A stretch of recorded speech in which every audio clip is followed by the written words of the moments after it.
Hello అండి, welcome to JJ food world. ఈరోజు హెల్తీగా బ్రేక్ఫాస్ట్ కోసం కొర్రలతో ఉప్మా ఎలా తయారు చేసుకోవాలో చూద్దాం. ఈ కొర్రల్లో కాల్షియం, ఫైబర్ అలాగే ఐరన్ చాలా ఎక్కువగా ఉంటుంది.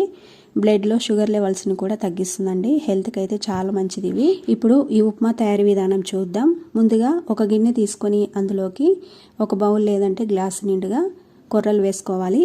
ఇలా వేసుకున్నాక 2-3 సార్లు బాగా కడగాలి. కడిగిన తర్వాత మళ్ళీ నీళ్ళు పోసుకొని 10 గంటల సేపు అయితే నానబెట్టుకోవాలి. ఫస్ట్ టైం చేసుకునే వాళ్ళు ఒక చిన్న గ్లాస్తో ట్రై చేయండి. టేస్ట్ బాగా అనిపిస్తే మళ్ళీ ఎక్కువ చేసుకోవచ్చు. ఈ విధంగా ఒక 10 గంటల సేపు అయినా నానబెట్టుకోవాలండి కొర్రల్ని. ఉదయం చేసుకోవాలనుకుంటే నైట్ నానబెట్టుకోవాలి, నైట్ చేసుకోవాలనుకుంటే ఉదయం నానబెట్టుకోవాలండి. కనీసం 10 గంటలు అయితే నానాలి. ఈ విధంగా 10 గంటల సేపు నానబెట్టుకున్న తర్వాత ఇప్పుడు స్టవ్ పైన కడాయి పెట్టుకొని దీంట్లో 2 టేబుల్ స్పూన్ల వరకు ఆయిల్ వేసుకోవాలి. ఆయిల్కి బదులు మనం నెయ్యి కూడా వేసుకోవచ్చు. ఇలా ఆయిల్ కొంచెం వేడైన తర్వాత 1/2 టీ స్పూన్ జీలకర్ర వేసి వేయించుకోవాలి. ఇక్కడ నేను జీలకర్ర మాత్రమే వేసుకుంటున్నానండి. మీకు కావాలంటే పల్లీలు, శనగపప్పు ఇవన్నీ కూడా వేసుకోవచ్చు. ఇలా జీలకర్ర వేగిన తర్వాత దీంట్లో కొన్ని అల్లం ముక్కలు అలాగే మన కారానికి సరిపడా పచ్చిమిర్చి ముక్కలు వేసుకొని వేయించుకోవాలి. ఇవి వేయించుకున్న తర్వాత దీంట్లో 2 మీడియం సైజు ఉల్లిగడ్డలు అలాగే కొంచెం కరివేపాకు వేసి ఉల్లిపాయని లైట్గా వేయించుకోవాలి. ఇలా వేయించుకున్నాక ఇప్పుడు దీంట్లో ఒకటి పెద్దది క్యారెట్ని చిన్న చిన్న ముక్కలుగా కట్ చేసి వేసుకొని క్యారెట్ని కూడా కొద్దిగా వేయించుకోవాలి.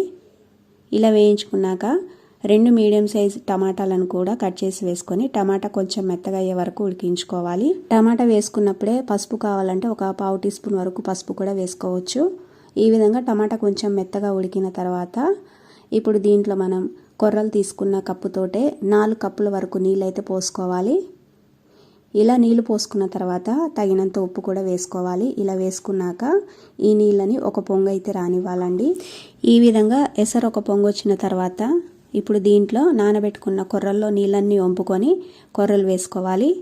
ఇలా వేసుకున్నాక ఒకసారి బాగా కలపాలి.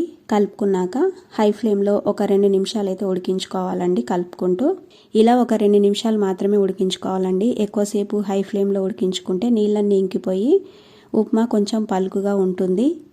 ఈ విధంగా ఒక 2 నిమిషాలు ఉడికించుకున్న తర్వాత ఇప్పుడు స్టవ్ని సిమ్లో పెట్టి మూత పెట్టుకొని మధ్య మధ్యలో కలుపుకుంటూ ఉప్మా బాగా మెత్తగా అయ్యే వరకు కూడా ఉడికించుకోవాలి. ఈ ఉప్మాలోకి కాంబినేషన్గా పప్పు కానీ, సాంబార్ కానీ, పెరుగు లేదంటే పల్లి చట్నీ ఇవన్నీ కూడా చాలా బాగుంటాయి. పప్పు అయితే కొంచెం లూజ్గా వండుకోవాలి. ఫస్ట్ టైం తినే వాళ్ళైతే ఉట్టిగా తినలేరండి. పెరుగుతో కానీ సాంబార్తో కానీ తింటే బాగుంటుంది.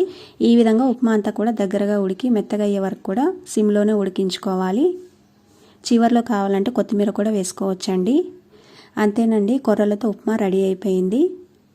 చాలా బాగుంటుందండి. హెల్త్కి అయితే చాలా మంచిది. వారంలో ఒక 2-3 సార్లైనా దీన్ని మనం చేసుకొని తినాలి. అంతేనండి. ఈ రెసిపీ మీకు నచ్చితే లైక్ చేసి షేర్ చేయండి. అలాగే నా ఛానల్ను సబ్స్క్రైబ్ చేసుకోండి. Thanks for watching.